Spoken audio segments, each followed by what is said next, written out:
Imagine a car that would adapt its driving style to your current mood or to your driving preference, but also to any change in the road condition or the external environment.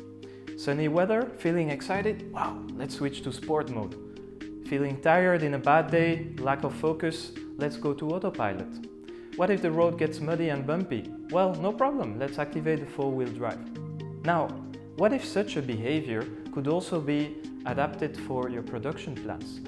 Imagine a plan that would readily reflect your current business priorities, but also that would automatically adjust to any change in the market condition or variable external constraints that you might be facing. Actually, it's possible to implement such a planning approach, and I'd like in this talk to be your driver on that road. My name is Robert Jäger, and I'm product manager for PSI Metals Planning. Fundamentally, achieving the right plan comes down to 3 steps.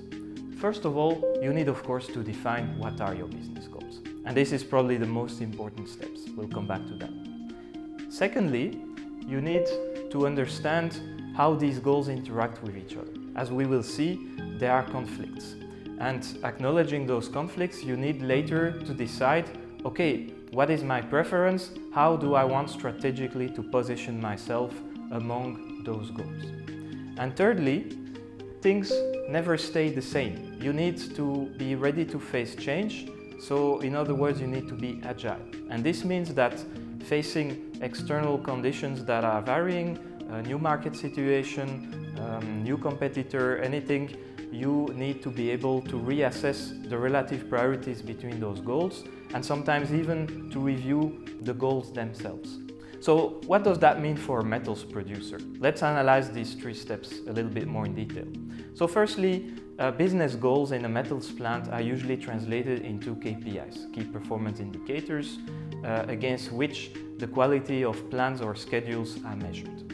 And of course, across the industry, there are well-known common objectives. So a metal plant needs to satisfy its demand on time, to take care of work in progress inventory levels, to keep them at a reasonable level, ideally minimize them, also taking care of a proper rotation of your inventory, take care of your lead time to the market, and also saturate your equipment as much as possible.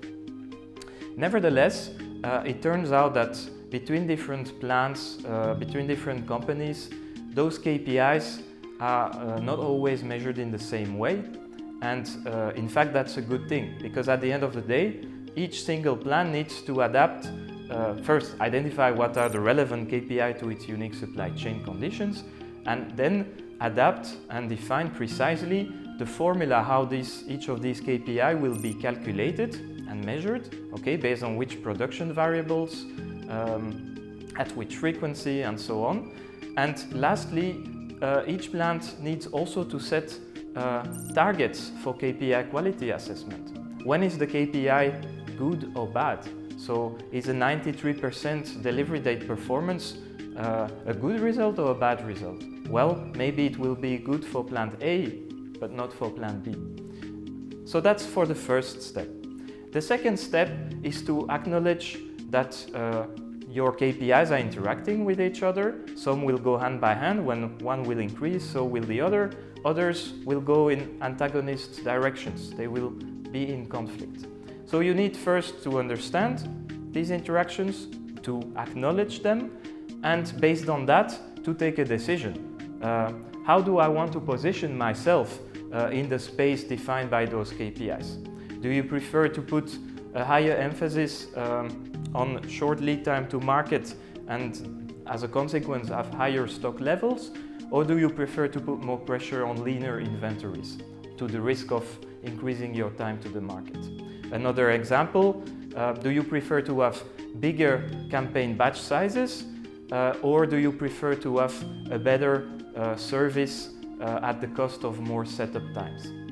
So these school examples may sound obvious, but it's striking to observe that so many plants underperform by focusing on local optimization of individual KPIs, for example, related to a single machine or equipment, and by that lose the big picture and the interaction between those KPIs and at the end of the day, a misalignment with the overall company strategy. So therefore we recommend that each department, each plant stakeholder sit together and agree on those common objectives, and that at the end of the day, sales, quality, production, everybody is at the same page and knows that if a decision is taken regarding a production change, for example increased batch sizes or whatever, everybody knows what's going to be the potential impact on each of the KPIs that have been defined. And now I'm coming to the third step. As we said, we need to be agile. So the only thing that never changes is change itself, and inevitably at some point you will be facing new conditions. You may, for example, face a period with a lower order book demand, or a new product diversity in your portfolio, or maybe even you may have a supplier that fails to deliver with the same lead times as before. And based on such kind of new conditions, well, you may want to review the relative weight you had given to your KPIs, and sometimes even adjust the KPI set itself. So maybe it's better now to position yourself in a different way to be reacting to this new situation.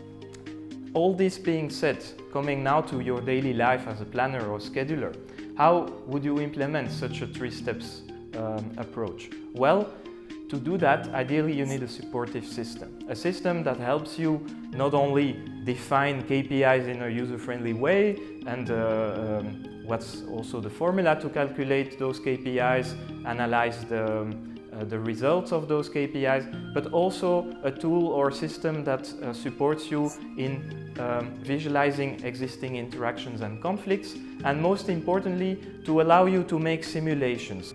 In other words, you need a tool that helps you to be agile when change is needed. Sometimes you need to drive fast, sometimes the road is bumpy, and be sure that whatever your planning road, PSI can deliver to you the adaptive car that fits your needs. So in a world where supply chains are evolving towards becoming more and more agile, so we believe must your production planning processes. We call this approach at PSI KPI-Driven production planning, and we'd be happy helping you implementing it. Thank you very much.